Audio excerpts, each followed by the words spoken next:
Nós estamos no 10º canto do Bhagavatam, já no capítulo 24, que é a adoração à colina de Govardhana. E o verso de hoje é o verso 18. Krishna está concluindo um tema de super importância para a nossa compreensão. Na verdade, é o tema Karma Mimamsa. Obrigado, Prabhu. Filosofia Karma Mimamsa,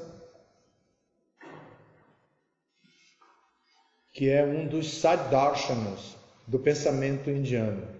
A filosofia na Índia foi sistematizada muito depois de muito tempo, porque o sistema era escutar diretamente dos mestres e passar para os discípulos também através do sistema verbal, né, de audição e fala.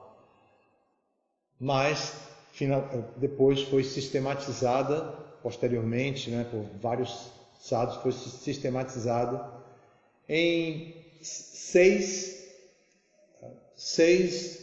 sistemas filosóficos. Prabhupada disse que antes de sentar no Vyasasana, nós tínhamos que conhecer os 6 sistemas filosóficos. Imaginem vocês. Poucas pessoas poderiam sentar, inclusive eu estaria aí. Mas esses sistemas filosóficos trazem para a Índia uma posição de importância internacional, mundial, porque o sistema filosófico greco-romano foi facilmente sistematizado, rapidamente sistematizado. A diferença é que os filósofos indianos não traziam para si o orgulho de sistematizar um pensamento filosófico. E eles faziam como uma pesquisa e não se consideravam o autor exatamente, eles se consideravam o compilador. Então, isso é muito significativo, porque é diferente do resto do mundo. Bom, eu estava enrolando, né? Tentando esperar o livro, mas o livro chegou rapidinho depois que eu comecei a enrolar. Mas o que eu estou dizendo é verídico, é só uma brincadeira dizer que eu estou enrolando. É interessante saber sobre isso. Os 6 sistemas filosóficos da Índia, então, têm hoje um reconhecimento mundial do pensamento filosófico. Há muitos livros escritos por estudiosos da filosofia indiana e não é tão simples não foi tão simples sistematizar. Tanto que os 6 sistemas são diferentes dos sistemas ocidentais. Eles interagem um com o outro e também eles não são predominantes numa determinada época e depois entra um próximo pensamento e depois entra um outro pensamento.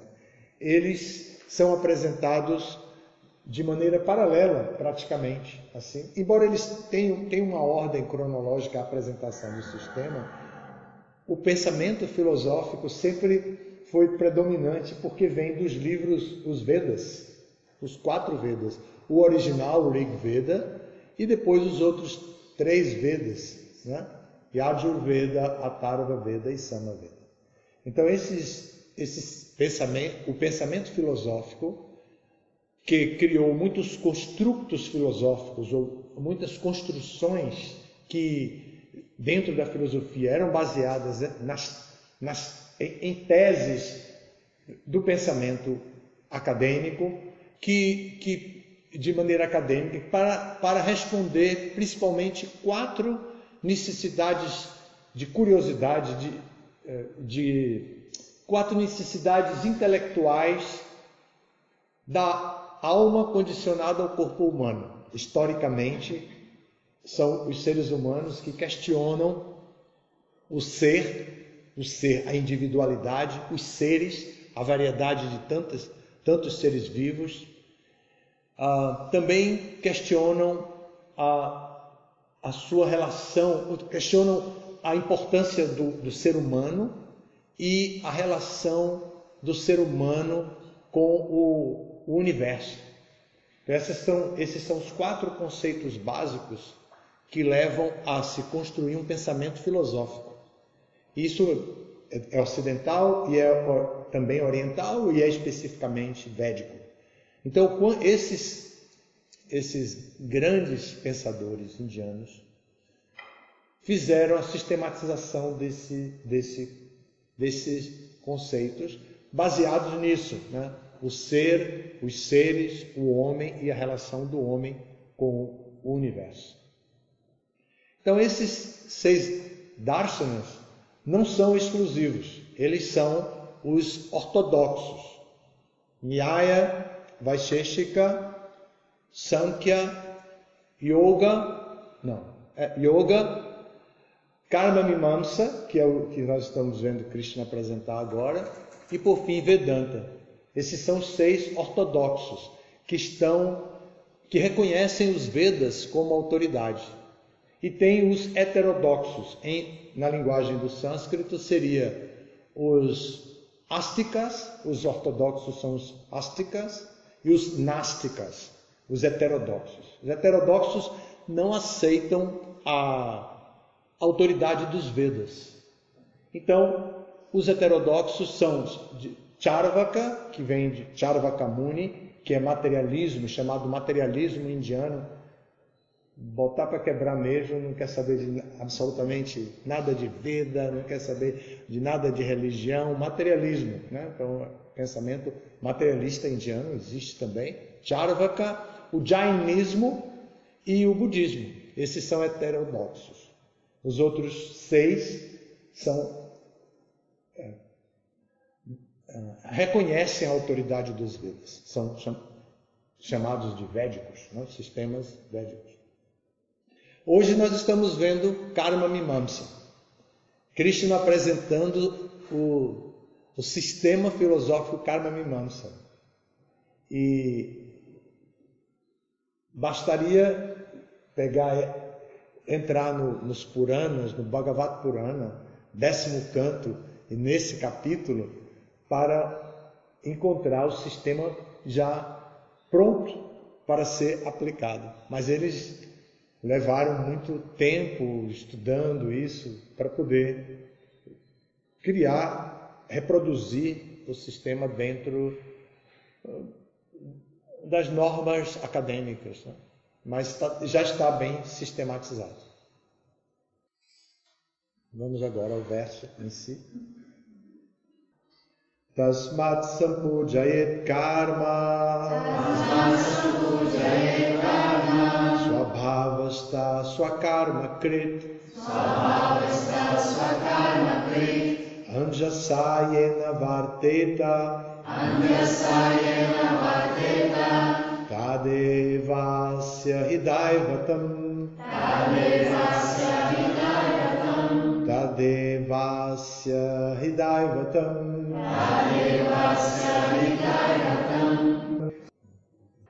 A tradução é a seguinte: portanto, todos devem adorar seriamente o trabalho em si, devem permanecer na posição correspondente à sua natureza e devem executar o próprio dever. De fato, aquilo por meio do qual podemos viver bem é, na realidade, nossa deidade adorável. Significado dado pelos discípulos de Srila Prabhupada, especialmente Hridayananda Maharaj. Aqui o Senhor Krishna propõe a filosofia moderna, porém absurda, de que nosso trabalho ou ocupação é, na verdade, Deus, e de que devemos, portanto, apenas adorar nosso trabalho. Mediante um exame minucioso, observamos que nosso trabalho não passa da interação do corpo material com a natureza material. Como o próprio Senhor Krishna afirma, numa atitude mais séria, no Bhagavad Gita 3.28, Guna Guneshu Vartanta. A filosofia Karma Mimamsa aceita que a execução de boa atividade nesta vida nos dará uma próxima vida melhor. Se isto é verdade, deve existir alguma espécie de alma consciente diferente do corpo. E se é este o caso, por que deve uma alma transcendental adorar a interação do corpo temporário com a natureza material? Se as palavras Sampuja et Karma aqui significam que se devem adorar as leis do karma que regem nossas atividades, então pode-se perguntar astutamente o que quer dizer adorar as leis e, de fato, qual poderia ser a origem de tais leis e quem as está mantendo. Dizer que as leis criaram ou estão mantendo o mundo é uma posição sem sentido, pois não há nada sobre a natureza de uma lei que indique que ela poderia gerar a situação existencial que se supõe que ela governe. De fato, a adoração destina-se ao próprio Krishna, e esta conclusão real será revelada claramente neste capítulo. Forte, né? O significado filosófico, tem que pensar assim. Eu li umas 3 vezes antes de vir para cá. Então, é isso mesmo. Aqui, Krishna está concluindo a sua apresentação do sistema filosófico Karma Mimamsa, cujo compilador foi Jaimini. Jaimini é a pessoa que foi o grande sábio que fez a compilação. Ele se inspirou na seção Karma Kanda dos Vedas. Há uma diferença entre Karma Mimamsa e Karma Kanda, não são sinônimos. Karma Mimamsa é um sistema filosófico.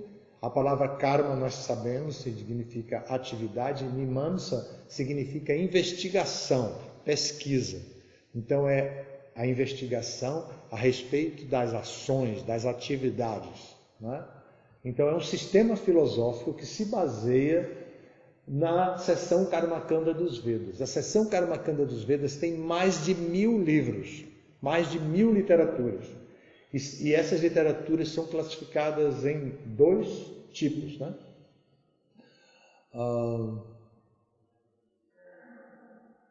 Os Samhitas e os Brahmanas. Brahmanas como categoria, gênero literário, não como o que nós conhecemos como Brahmanas, né? Então são os Samhitas e os Brahmanas. E então eles pegam essa vastidão de livros e fizeram uma pesquisa nisso tudo, que são todos Karmakanda. E o que a seção Karmakanda ensina? A seção Karmakanda ensina que nós devemos nos comportar bem. Como a seção Karmakanda vem para trazer civilidade para a sociedade humana? Vem para trazer para a sociedade humana a esperança de que a ordem em acordo com o universo inteligente, assim pensam eles, a ordem de acordo com o universo inteligente vai produzir uma ação que produzirá uma boa reação. Então, como Krishna diz no 2º capítulo do Bhagavad Gita, Krishna vai dizer que os Vedavadaratis, aqueles que estudam os Vedas, assim, consideram que aquilo é tudo, né? E que a promoção aos planetas superiores, bom nascimento, boa progenie, fortuna, sucesso, é o que conta.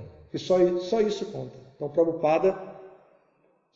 Krishna, no 2º capítulo do Bhagavad Gita, ele combate a filosofia dos Vedavadaratis. Os Vedavadaratis são exatamente aqueles que aproveitam as literaturas védicas para fazer filosofia e religião, porque estamos falando até agora de filosofia, mas ainda tem as religiões Vedavadaratis. Imagine, as religiões Vedavadaratis criam cerimônias, sacrifícios, rituais, todos voltados para os semideuses, para as autoridades da seção Karma Kanda, para obter frutos. Para quê? Para melhorar, para prosperar na vida, trazer prosperidade, melhorar a qualidade de vida. Qualidade de vida que se fala muito aqui no mundo atual, né? Então eles querem, a seção Karma Kanda dos Vedas oferece a melhoria da qualidade de vida. Porém, há uma importância muito grande da seção Karma Kanda dos Vedas. Nós não podemos pensar agora religiosamente, já que a nossa religião não é Karma Kanda, não podemos pensar religiosamente que está todo mundo em Maya, que não deviam estar fazendo nada disso. A gente não precisa fazer isso, né? Por quê? Porque a seção Karma Kanda dos Vedas tem uma importância valiosíssima para a ordem, para pôr ordem na sociedade humana. Porque fora isso, o que eles fariam? Eles iriam desenvolver filosofias como a filosofia de Charvaka Muni, que botou até o nome dele no próprio sistema filosófico heterodoxo, que eu acabei de dizer, que é o materialismo, que é, como a gente entende, baseado em vikarma. Agora nós estamos falando de karma, mas antes de karma ainda tem o conceito de vikarma, aquilo que degrada a alma, que interfere no nosso ciclo de nascimentos e mortes, proporcionando um nascimento inferior na próxima vida. Imagine nascer até como um animal. Isso é o produto da ação em vikarma. E em que se baseia a conduta vikarma? A conduta vikarma se baseia que eu não estou nem aí para os Vedas. Não estou nem aí para as autoridades dos Vedas. Não estou nem aí para acharya nenhum. O que importa é ser feliz. Vocês já escutaram isso? O que importa é ser feliz? Já. Pois é, eles pensam assim, o que importa é ser feliz. Eu agora que tenho 40 anos, não quero mais me depender de conceitos de não sei de quê, o que importa é ser feliz. A pessoa se sente ameaçada pela velhice e começa a mudar, como o adolescente se sente ameaçado pelo controle dos pais, 40 anos se sente ameaçado pela velhice, então começa a fazer planos para uma nova experiência. Então a primeira coisa é rejeitar tudo que ordenou ele, né?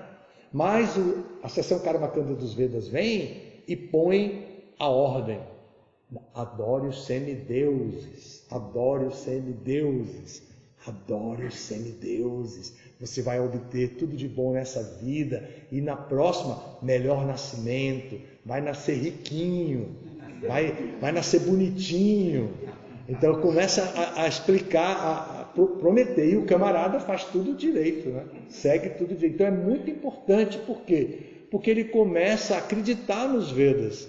O objetivo da seção do sistema filosófico Karma-Mimamsa é valorizar os Vedas, porque os Vedas são ameaçados pelas filosofias materialistas baseadas em Vikarma, no conceito filosófico de Vikarma. Esse conceito filosófico de Vikarma é rejeitado na filosofia Karma-Mimamsa, mas é aproveitado no sistema filosófico heterodoxo de Charvaka Muni. Então, Charvaka Muni nada nesse oceano das instruções Vikarma, né? De rejeição, de rebeldia, independência e por aí vai, né? Tudo falso, né? Tudo ilusório, a gente sabe. Então, assim, o sistema Karma-Mimamsa surgiu para dar uma validade filosófica a Karma Kanda. Para Karma Kanda não ficar parecendo assim, que não é importante, não é autorizado. Então ele vem como sistema filosófico. Aí, como eu disse, vem as religiões karmakandias também, né? As religiões que dependem das informações. Os adoradores de Indra, os adoradores de todos os semideuses poderosos que de uma forma ou outra satisfazem os desejos das pessoas que oferecem sacrifícios para eles. O Krishna está combatendo isso, porque ele não quer permitir que os seus devotos que apareceram em Vrindavana para adorá-lo como pai, Nanda Maharaj, agora esteja adorando Indra e ele ali, vendo a adoração. Não, ele não quer que isso aconteça. Então, ele quer que Nanda Maharaj, os tios dele todos são Nandas, né? Abhinanda, Sunanda, são 5 tios, 5 irmãos que moram em Vrindavana. Um é Nanda e os outros Nandas também fazem parte, tudo tio de Krishna, e Krishna dizendo, não quero ver meu pai e meus tios e todas essas esposas cozinhando para semideus nenhum, quero que cozinhe para mim. Eu sou a suprema personalidade de Deus. Viram como ele fez com as esposas dos Brahmanas? Foi com Krishna Balarama, enquanto os Brahmanas estavam lá preparando as cerimônias, e aqui não é lugar de menino não. Ele foi lá para as esposas, estamos com fome, aí elas deram tudo, que não foi? Não tem isso? Está sendo de Krishna? Da mesma forma, Krishna não quer permitir a adoração a Indra. E ele usa de argumentos muito fortes. Mas imagine o argumento de dizer que o karma é Deus, Ishvara, como no verso de ontem. Prabhu Kanteya explicou muito bem, recomendo a todos que escutem a aula de ontem. Alguém gravou, eu vi que alguém gravou. Foi você? Krishna? De palestras. Então, que escutem, porque foi muito boa a aula de ontem também. Também não, né? Foi boa. Hoje eu estou fazendo, até me preparei, combinei com Katyayani, peguei um monte de cartolina, para fazer um monte de cartaz para colocar aqui, porque eu dei essa disciplina num curso de especialização em ciência da religião da Universidade da... Oh, ainda bem, chegou, né? Eu disse que vão viajar, tá vendo? Krishna satisfaz todos os desejos. Eu fiz uma brincadeira. Boa viagem. Tchau, meninos. Haribol. Lembranças ao pai, meninos. Viu? Comprovado agora, você fez um arranjo, né? Que a próxima interrupção seja um traçado. Pá! Primeiro veio a água, depois veio a guirlanda, depois veio o traçado. Então, eu dei essa disciplina num curso de especialização em ciência da religião, na área de hinduísmo. E foi quando eu estudei isso, já tem muitos anos, foi quando eu estudei isso, assim, com um pouco mais de aprofundamento, né? E também quando eu descobri que Prabhupada disse que só podia sentar na Vyasasana depois disso. Uma vez eu convidei Prabhu Guneshwara para dar aula, ele disse, não, eu li que Prabhupada disse que tem que conhecer os 6 dashanas. Mas Guneshwara, pelo amor de Deus, há muitos anos isso, né? Mas ele não deu naquele dia, depois ele voltou a dar, né? Mas, então, eu estudei para dar nesse curso hinduísmo, e isso é parte do hinduísmo, né? Nós também temos essa relação com o hinduísmo, como sabemos, como ele é conhecido como hinduísmo, nós temos essa relação. Então, a filosofia Karma Mimamsa endeusa o karma. Ela é bem assim, ela tem as características materialistas por causa do egoísmo, mas ela já tem muitas atividades religiosas. E as atividades religiosas quebram a dureza do materialismo. Traz uma certa doçura e até uma certa beleza em adorar os semideuses, aquelas coisas pomposas, os brahmanas todos muito bem vestidos, super limpos, os mantras são tão bonitos, tão poderosos, e eles memorizam. No sistema Varnashrama original, os brahmacharis estudam os samhitas, memorizam os samhitas. Imagine, eles têm que memorizar em 20 anos de brahmachari, tem que memorizar um número imenso dos samhitas, que são as literaturas próprias da seção Karma Kanda dos Vedas, né? Os grihastas já vão memorizar, vão praticar o gênero literário de brahmanas. Por quê? Porque apresentam ritos, sacrifícios doméstico, sacrifício para isso, sacrifício para aquilo. O grihasta não pode nem respirar, que tem que fazer um sacrifício. Tudo é sacrifício para o grihasta, né? Então eles estudam meticulosamente esse nível de escritura. Sannyasi já são os Upanishads. Então eles vão estudar os Upanishads, o Vedanta, que é baseado nos Upanishads. Então, por isso aí, o Vedanta tem várias linhas, né? Até a Achintya Beda Tattva é Vedanta, que é do Sr. Chaitanya, mas tem Ramanuja, tem Shankaracharya, toda essa turma, Madhva, né? Entre Chaitanya e Ramanuja tem Madhva, que trazem o pensamento Vedanta, Vaishnava Vedanta. No Brasil nós temos Chandramukha Swami, que escreveu já sobre isso, sobre o Vedanta Vaishnava. Então, a filosofia Karma Mimamsa, como é apresentada aqui, que surgiu da literatura Karma Kanda, é apresentada por Krishna unicamente para colocar os seus devotos na sua posição correta de adorar a Krishna. Mas teve uma reação, né? Vocês viram? A história dá uma reação muito tenebrosa para tirar a fé de qualquer um. Vocês viram a chuva que deu? Nem lembro mais quando. Foi anteontem. Quando 7 horas da noite, acabei de dar a aula aqui, e pedindo para todo mundo, vão para a confraria que vai ter o lançamento do livro de Radhanatha. E aí a chuva, caiu aqui, pesado, eu nem consegui ir, fiquei preso. Então, imagine um temporal, uma chuva, a chuva provocada por Samvartaka, a nuvem da destruição, que Indra chamou a nuvem da destruição e disse, vá lá e inunde, afogue todos os Vrajavasis, todas as vacas deles também, afoga todo mundo que está lá, os pavões, qualquer um, afoga tudo que está lá. E Samvartaka ela foi lá e se organizou. Ela só vem na época da destruição, mas ela veio ali pronta para mostrar quem ela era. E choveu e todo mundo começou a ficar com medo, as vacas mugindo. Tem uma ópera linda feita pelos devotos. Mãe Ganga e Mãe Jayanti devem lembrar do Gurukula ainda, né? Que a gente sempre mostrava, feito pelos devotos, muito bonito.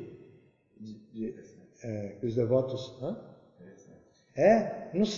muita coisa do Gurukula, do sistema educacional Gurukula, está perdido, mas muita coisa deve ter ainda no Ministério de Educação, que talvez tenha guardado. Esse é um material excelente para as crianças. Em inglês, cantado em inglês, os meninos aprenderam, memorizavam tudo. Tem até uma parte que diz assim, all you people of Vrindavan, lembra? For your good fortune in the welfare of the cows as well. A Sundara traduzia, worship Govardhan Hell.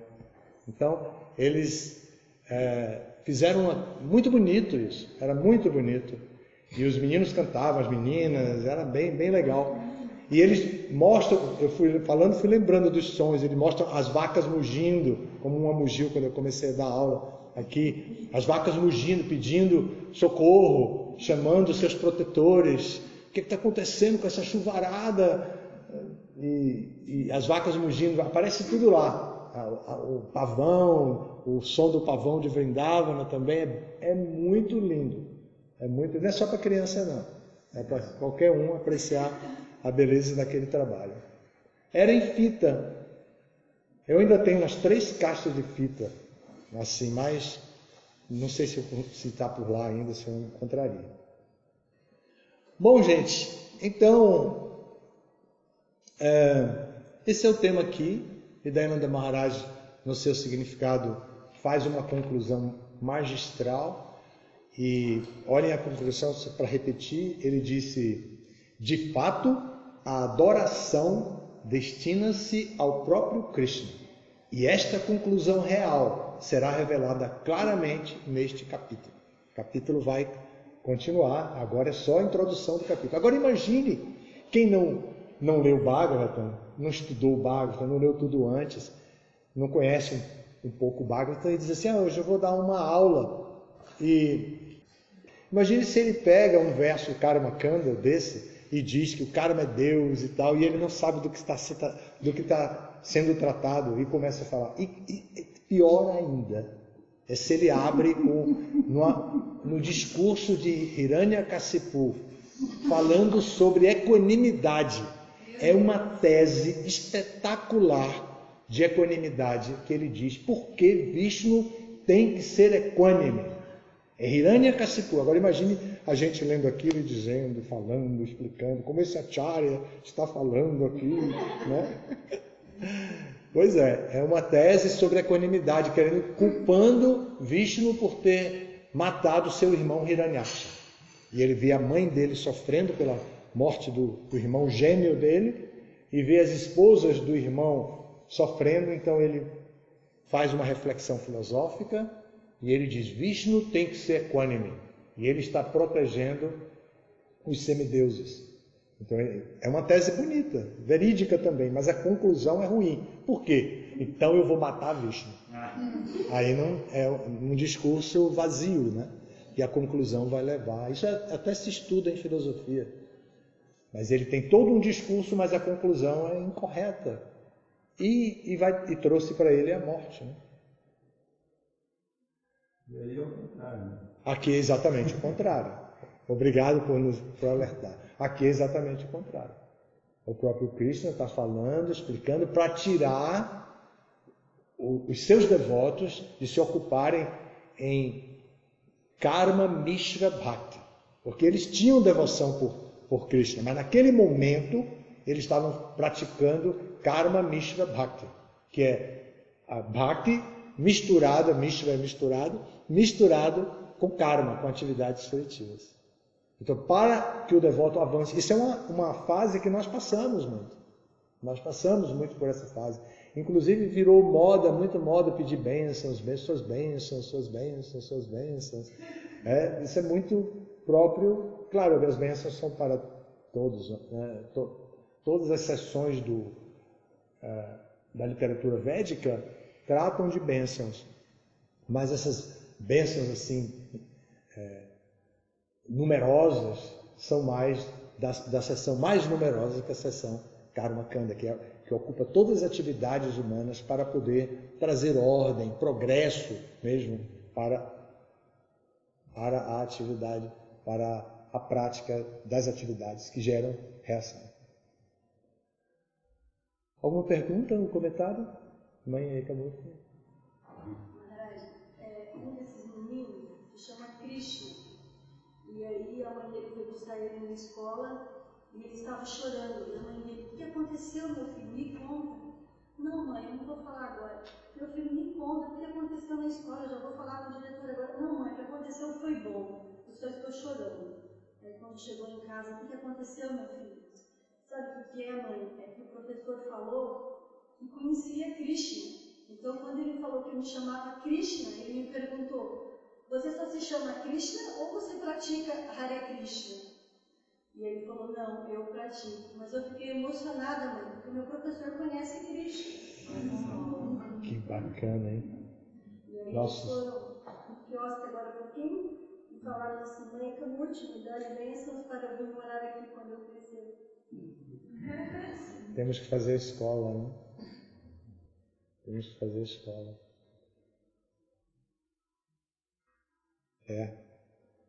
É isso mesmo. Nossos filhos e netos sofrem muito bullying por causa dos nomes. E, especialmente nomes masculinos que terminam em A e que são femininos, tudo, aparecem femininos, né? Até professores. Eu conheço histórias de até professores. E tem umas histórias bacanas também.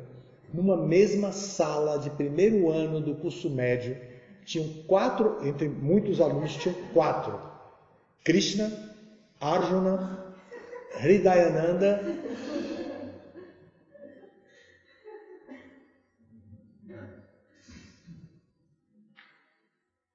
o outro era Bhakta. E Bhakta de O outro era Bhakta. Imagine, É uma história, essa é bem bacana. Primeiro ano do colegial, numa mesma escola em Salvador. Um casal de irmãos, Krishna e Arjuna. A menina era Krishna, o menino era Arjuna. Hridayananda, meu sobrinho, filho de Vichitra. E o Diego, que era Bhakta, que não queria estudar mais de jeito nenhum. E os pais vieram falar comigo e eu disse, não, você tem que ir, vai estudar, não sei o quê, tem que ir, termina seu curso, faz 18 anos, depois você vai fazer o instituto. Aquela conversa toda, o menino foi com raiva e quando ele foi localizar a sala dele, ele olhou, pesquisou assim, e lá ele viu o nome Hridayananda. Aí ele, imagine, ele disse, eu estava orando para meu mestre espiritual, Hridayananda Mara. Eu estava orando para ele que me desse pulso. Quando eu vi, o meu colega lá era Hridayananda. Pertinho de mim, o DIH, né? Ele viu ali, pertinho de mim. Aí eu entrei para saber quem era e descobri que é o filho de Prabhu Vichitra. Outro detalhe.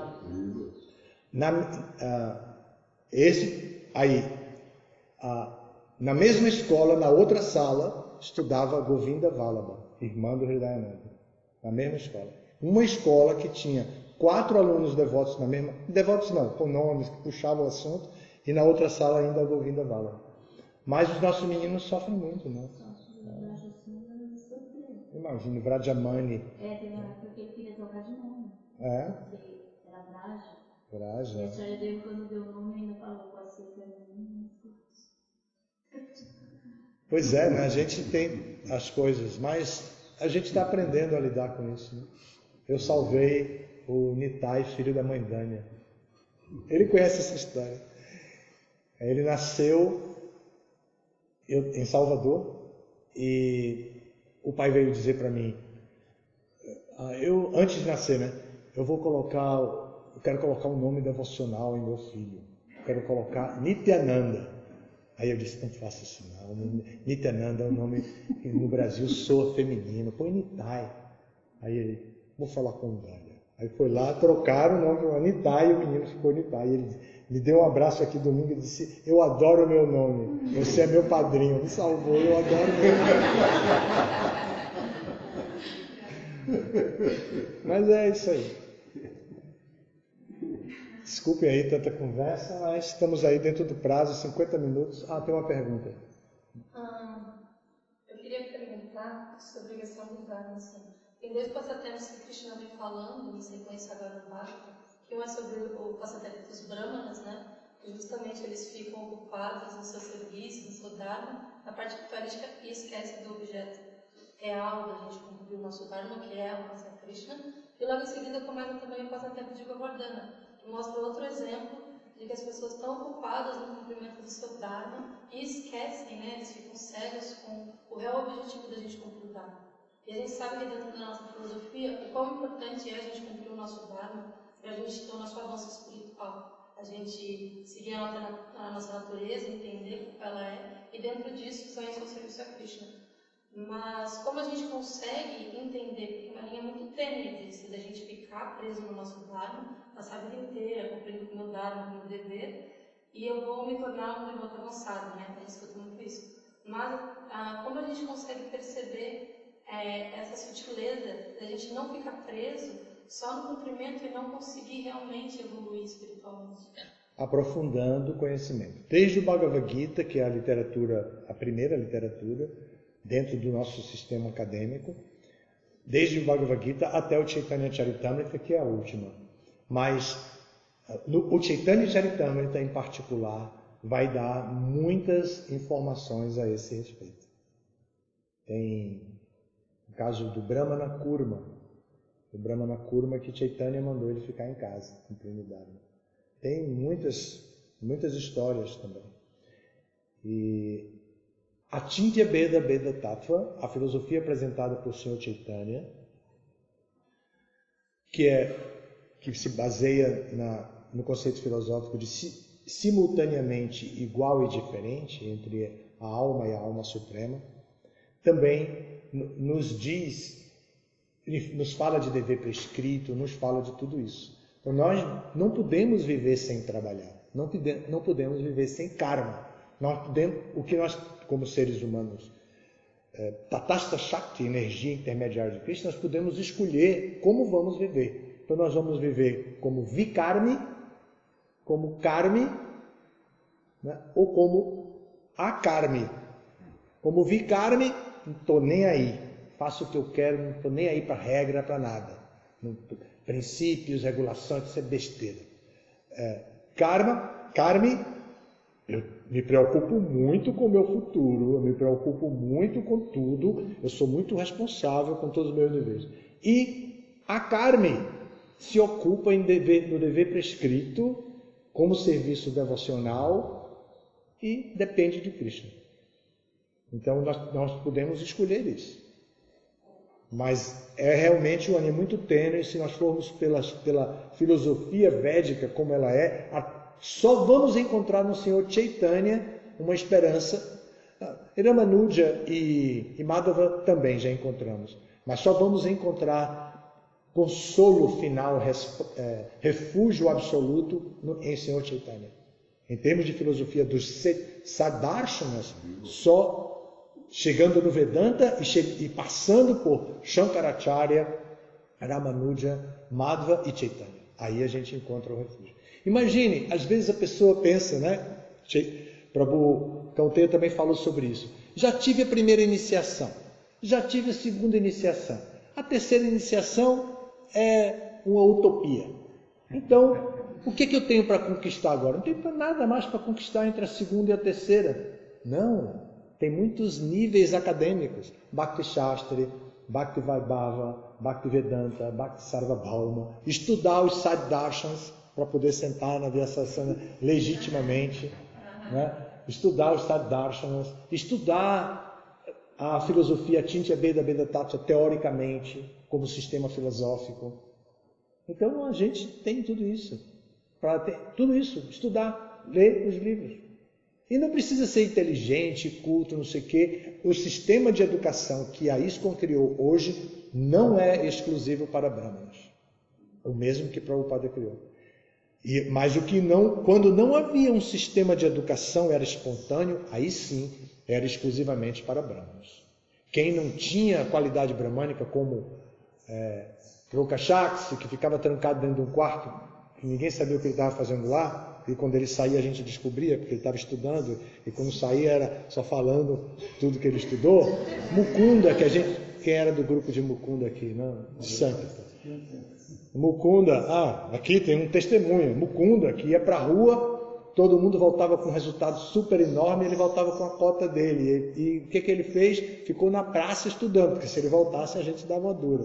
Ficava estudando na praça. Atisundara, que saiu daqui, foi para o Rio de Janeiro, numa licença do Gurukula, e eu telefonando, pedindo volta, e ele inventando 1000 desculpas, até que um dia quebrou a perna. E aí disse: Maharaj, eu não vou poder voltar, que eu estou com a perna quebrada, engessada. Aí eu disse: o que você está fazendo? Estou lendo o Chaitanya Charitamrita, que eu ainda não tinha lido. Até Krishna, como me satisfez agora, quebrou a perna dele para ele não levar uma maciada como se fosse. Né? E eu fiquei substituindo ele aqui, cuidando dos meninos, e ele lá no Rio, com a perna para cima, lendo Chaitanya Charitamrita. E quando voltou, eram aquelas aulas maravilhosas que a gente conhece, como Lokashakti, Mukunda, Atisundara. Não tinha um sistema para estudar. Só estudava quem tinha muita vocação. Quem não estudava, quem não tinha, dormia em cima do livro, não entendia o que estava escrito, achava difícil e tudo. Agora não, agora está muito fácil estudar, porque tem metodologias. Metodologias, modéstia à parte, assim, não é apropriado, mas falando de mim mesmo, eu com o Guru Prema, que mora hoje em Vitória, eu preparei eu fiz uma pesquisa e preparei uma didática para o Instituto de Aladuta, que só não aprende Bhagavad Gita e Upanishad quem não quiser, porque é muito simples, mas quem não tem uma tendência pessoal, o que vai fazer quem não tem tendência pessoal? Para no segundo capítulo. Segundo capítulo do Bhagavad Gita, ele já para, já não lê mais. E a gente sabe que isso está mudando, não é bem assim. Chandramukha Maharaj era outro, que também estudou muito por conta própria, porque tinha vocação e ele imitava, entre parênteses, né, ele imitava Hridayananda Maharaj, então ele fazia a exegese dos versos em sânscrito, todo dava show. Ele não sabia nada de sânscrito naquela época, mas ele ouvia as aulas, porque essa palavra significa tal. Ele não estudou o sânscrito para dizer não, ele estava dizendo que ele tinha ouvido de Hridayananda Maharaj. No começo era assim, depois ele pode ter mudado, mas no começo ele era conhecido por essa característica da filosofia, que é a exegese, que é estudar o significado da palavra aplicada dentro do contexto. Aí vem a hermenêutica, que faz o mesmo trabalho dentro de um texto muito maior. E por aí vai. E Chandramukha Swami era famoso por isso. Memorizava todos os versos e falava o significado dos versos. Agora, já que estamos falando disso, outro também era Purushottaya Swami, que estudava assim, não era? Ele ficava na biblioteca, ia parecendo que ficava na biblioteca estudando. Imagina, né? O Mukunda era numa praça, ele ia para uma biblioteca. Ele fazia Sancta na Avenida Brasil, no Rio de Janeiro. Sancta de ônibus na Avenida Brasil.